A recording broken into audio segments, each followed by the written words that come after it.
Esto es Sobremesa, un podcast de El Diario AR, en el que los historiadores Pablo Gerchunov y Roy Ora conversan sobre pasado, presente y futuro.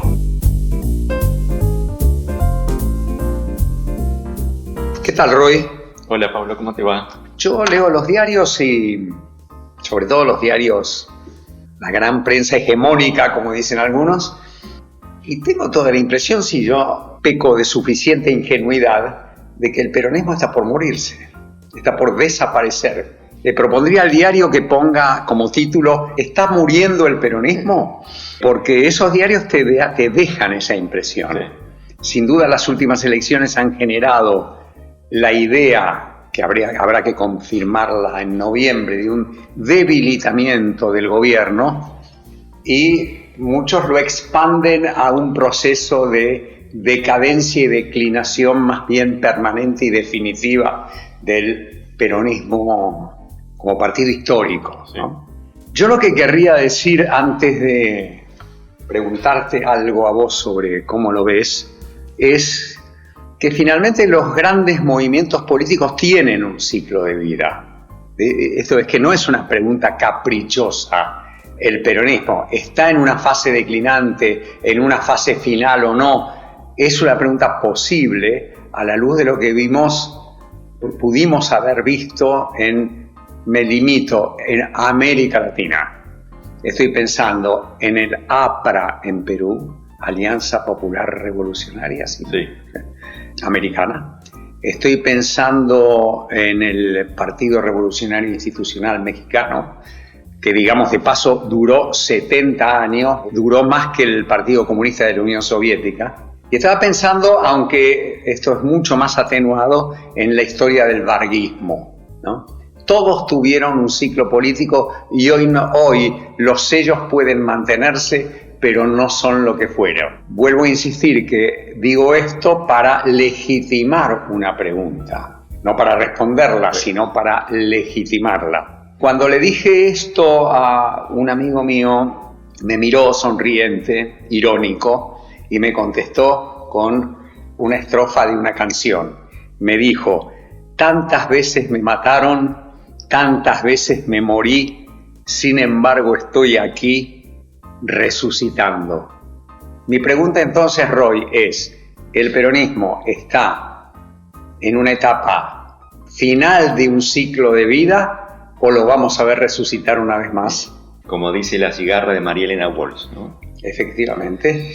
Sí, yo creo que el tema, vos lo señalás bien, ¿no es cierto? Las fuerzas políticas no son eternas. En la historia hay fenómenos de declinación que son esperables y comprensibles, ¿no? Y sin embargo nosotros pensamos que el peronismo escapa un poco esa lógica, o hemos pensado que escapa esa lógica, o algunos han pensado, tal como se refleja en la respuesta que vos recibiste. Y yo creo que ahí el tema central es que esta última elección pone de relieve el hecho de que no solo se produjo una declinación electoral, sino que se resquebrajó, se volvió más tenue la relación entre el peronismo y su núcleo de votantes históricos, ¿no es cierto? No solo su condición de partido mayoritario, sino su condición de expresión de las clases populares, en particular de lo que hoy es ese tercio inferior del mundo popular, ¿no?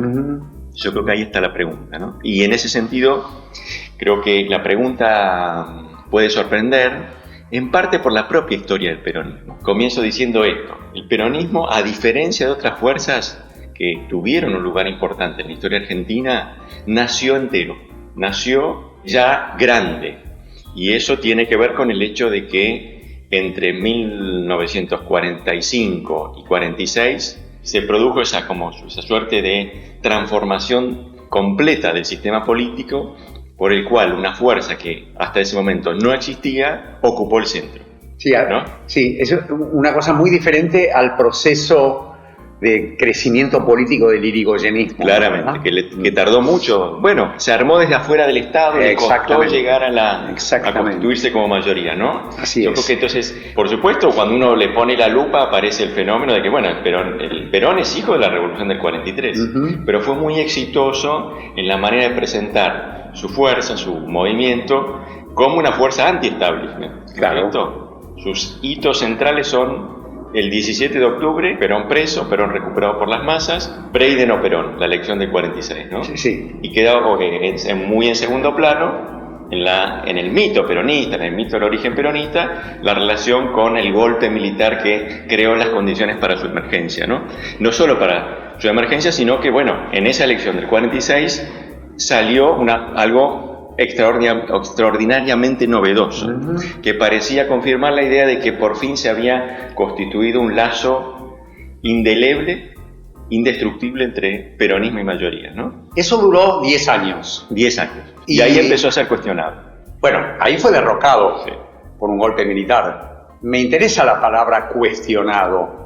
¿Por qué decís que en el 55, además de derrocado, fue cuestionado? Porque yo ahí veo dos momentos, a ver cómo lo ves vos. Sí. Uno es el 55 y la oposición, el antiperonismo que dice se cayó la dictadura, fin del fascismo en Argentina. Y ahora comienza una nueva era donde el fascismo criollo ya no va a tener lugar y una vez caída la dictadura, restaurada la libertad, el peronismo no tiene futuro. Las masas peronistas, esas que habían sido engañadas, están en disponibilidad. Sí. Están para que las tome, por ejemplo, la izquierda. Claro. Esto no supone necesariamente una impugnación global del legado peronista. Yo, por ejemplo, en Germani no veo eso.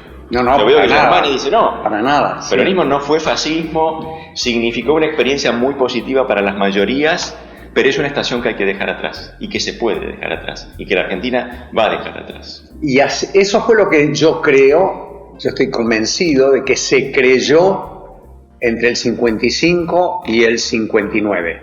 Esto es, en el proceso de la Revolución Libertadora, de que había derrocado a Perón, que además tiene sentido porque se propone a sí misma más bien como un tránsito hacia la democratización plena, ¿no? Y el 57 y el 58, con las elecciones de la Convención Constituyente y con la elección de Frondizi y la esperanza que Frondizi despierta en sectores medios muy amplios que están viendo nacer un nuevo país. Sí.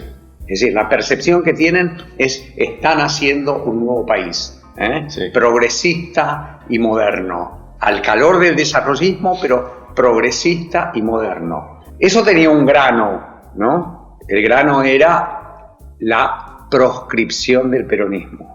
¿Pero sacaba votos o no mientras estaba proscripto? Esa es la pregunta. Claro, yo creo que ahí tenemos un interrogante que los historiadores no hemos terminado de completar. Y tiene que ver con este fenómeno, ¿no? Y es que ese peronismo que había sido verdaderamente mayoritario, ¿no? Que sacaba 60% de los sufragios e incluso más en alguna elección, en la segunda mitad de la década del 50, de golpe retrocedió. Para explicar ese retroceso no alcanza con la idea de proscripción, de hostilidad del Eso gobierno. me parece un punto muy interesante. Tenemos que entender mejor qué estaba pasando. Vos mencionabas recién la elección de la Convención Constituyente, ¿no? 28 de julio de 57. La participación fue muy alta en esa elección, 90%, muy alta. Y también fue muy alto el voto en blanco, 24%. Esos eran votos peronistas, claramente. Pero entre los votos que sacaron los radicales y la Unión Cívica Radical Intransigente suman el 60%. Claro. Es decir, que hay mucha gente que está votando otra cosa. Y el segundo momento sobre el cual me quiero detener muy brevemente es la primera elección en la que el peronismo vuelve a competir. Ya muy avanzada la presidencia de Frondizi, 18 de marzo del 62. Hay elecciones, Frondizi convoca y deja participar a los peronistas. No está Perón, pero los peronistas están. Y ahí ganan la provincia de Buenos Aires. Ganan, pero tampoco con tanto. Eso es lo que iba a decir, ¿no? Tampoco es que sacan una cantidad exuberante. Si uno suma los votos de la Unión Cívica Radical y de la Unión Cívica Radical Intransigente, ¿no? Superan ampliamente al voto peronista. Entonces ahí está pasando algo que yo creo que es mucho más que la represión al mundo peronista. No sé si querés agregar algo sobre esta elección, pero esa me parece que es una especie de ingrediente que atraviesa toda la década del 60. Sí. Es decir, un peronismo del 25, 30, 32% de los votos, no un peronismo del 60% de los votos. Exactamente. Lo cual genera todo el tiempo la ilusión de que el peronismo puede ser superado en elecciones competitivas, que casi todos los gobiernos elegidos por el voto en ese momento lo intentan dejar de lado la proscripción y ganarle al peronismo. Eso es verdad para Frondizi, es verdad para Ilia, ¿no? Ahora, de pronto el problema de la proscripción del peronismo intenta ser resuelto, y cuando intenta ser resuelto y es resuelto exitosamente, termina en un regreso del peronismo que es una bomba atómica. Es volver a la exuberancia del 60%. Claro. No digo con Cámpora, no, con el Perón de septiembre del 73 es volver a la exuberancia del 60%. Claro, ahí vuelve un peronismo mayoritario, claramente mayoritario. Es decir, la historia de la década del 60 yo creo que no se conecta con esto, no se conecta directamente, no es un resultado lógico, un antecedente directo de esa transformación que se produjo en las preferencias mayoritarias. Y yo creo que eso en parte tiene que ver con que ahora estamos viendo otro peronismo, ¿no? Es el peronismo de Framini, si querés, el peronismo obrero, el peronismo popular, y hay una novedad en el peronismo que le permitió ampliar su coalición hacia sectores medios, sobre todo hacia sectores juveniles, claro, de la clase media. Y eso construye, yo diría que construye una idea que dura hasta el 83, una idea de un peronismo invicto y eterno. Sí. El 73 genera esa idea. E incluso durante la dictadura a nadie se le ocurre ponerla en cuestión. Si alguna vez va a volver a haber democracia en la Argentina, se piensa, el peronismo es un peronismo del 60%, claro, y un peronismo ganador, invicto y eterno. Claro, ¿no? De allí el baldazo de agua fría del 83, creo, ¿no? Entonces, Alfonsín le gana, pero en términos de nuestra pregunta original, ¿vos dirías que pone en peligro la supervivencia del peronismo como movimiento político? Yo creo que Alfonsín muestra es que el peronismo tiene escala humana en la política argentina. Claro. Que ha dejado de ser esa fuerza que se manifestaba a fines de la elección del 54. Sí. La elección de los 50 y la elección del 73, ¿no? Digámosle a la gente que la elección del 54, que es la más extraordinaria que tuvo el peronismo en su historia, fue para elegir un vicepresidente, ¿no? Para votar a Perón, ¿no? Sí. Yo creo que entonces muestra eso, el hecho de que el peronismo sigue estando, que tiene bases populares muy, muy importantes, pero es un peronismo del 40%. Saca 40 sí, en esa oportunidad. Sí. Y pierde por primera vez una elección democrática, una elección competitiva y abierta, sí, ¿no? Es la primera vez que ocurre. Va a haber otra segunda vez que ocurra más adelante, que es con Macri. Y bueno, y ahí uno podría decir, pero ese peronismo reducido a su núcleo duro tuvo un poco de suerte porque a Alfonsín le tocó un tiempo difícil, ¿no? Y eso yo creo que le permitió al peronismo, andando los años, al cabo de los años, volver a recuperarse, ¿no? Eso está un poco en la base de la experiencia de Menem. Esa experiencia, por supuesto, tiene otra serie de condimentos que no vamos a... Lo ponemos en la historia del peronismo a Menem porque muchos peronistas no quieren ponerlo. No les gusta, sí. ¿Y a vos qué te parece? Sí, claramente tiene que estar. Sí, ¿no? Sí. Quiere decir, el peronismo no se define por sus contenidos de política pública, digamos, ¿no? No. Y es más, alguna vez le escuché a Tulio Alperín, y yo creo que tenía razón, que Menem fue el mejor discípulo de Perón, no solo porque otra vez llevó al peronismo a la victoria, sino también porque logró hacer verdad, no en la elección del 89, sino en las que vinieron después, el tipo de alianza política que Perón hubiese preferido construir en el momento de su ascenso, ¿no? Absorbió a la centro derecha de Álvaro Alzogaray, claro, Unión del Centro Democrático. El Perón, librado de sus propios instintos, era el Perón del discurso de la Bolsa de Comercio que decía: la Argentina no es solamente intereses populares, hay otras cosas y esas cosas también tienen un lugar en el peronismo. Entonces, en el ciclo de vida del peronismo, el menemismo es nuevamente un momento resplandeciente, sí, de revitalización, independientemente de ser un peronismo neoliberal, para decir las cosas en forma sencilla. Sí. Y independientemente de su final, ¿no? E independientemente que tiñe toda esa experiencia, ¿no? Sí. Y que hace que, muchos peronistas prefieran ponerse en la vereda de enfrente. Sí. O negar su existencia como peronismo, digamos, ¿no? Entonces, nada, vive el peronismo ahí. Bueno, vive y tiene la suerte, creo yo, de que el momento más dramático de las iniciativas de política económica puestas en marcha entre el 89 y 91-92,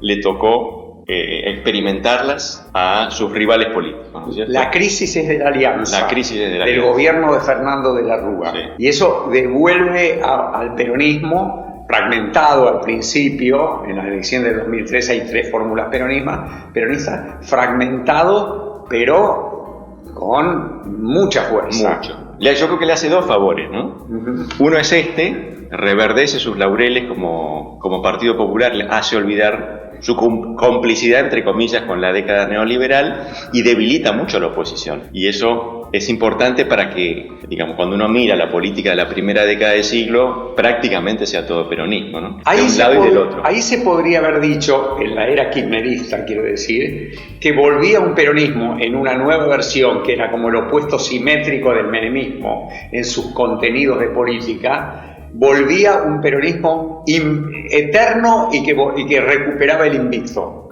¿no? Nadie más le iba a poder ganar, sí. Y le ganaron. Sí.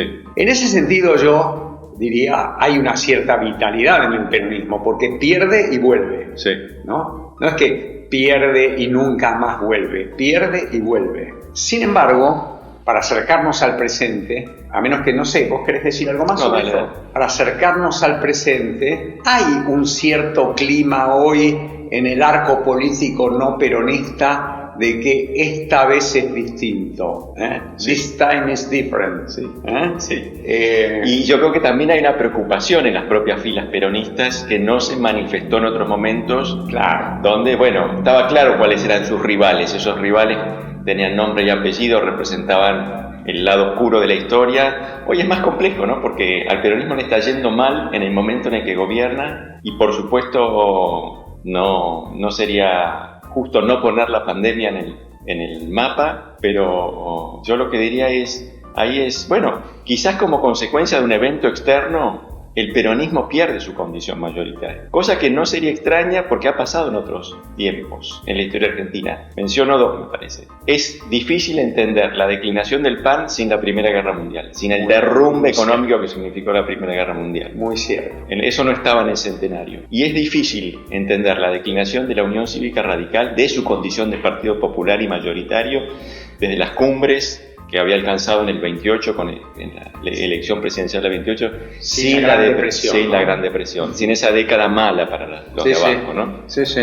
El peronismo, vos decías recién, yo estoy de acuerdo, yo le iba a decir eso, tiene mucha vitalidad, es muy original, maleable, es capaz de avanzar en senderos en caminos que nos resultan sorprendentes, pero enfrenta un desafío. Pero entonces, enfrenta un desafío, pero como hacemos habitualmente, no nos animamos a dar un veredicto definitivo. No, de ninguna manera. Puede perder el 14 de noviembre, puede incluso perder votos de los sectores más pobres de la sociedad, y sin embargo no lo daríamos todavía por muerto. No, de ninguna manera, de ninguna manera. Puede perder votos, puede perder la elección, puede perder alguna otra. No me animaría de ningún modo a decir que una fuerza tan importante en la trayectoria histórica argentina ya tiene su epitafio escrito. Así es. Y sin embargo mantengamos, como final mío, mantengamos la idea, que creo que es una idea verdadera y correcta, de que los movimientos políticos tienen un ciclo de vida. Y por lo tanto, cuando hoy no nos animamos a decir algo,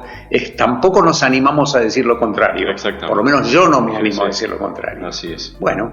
Muy bien. Como siempre, veremos. Abrazo. Un abrazo.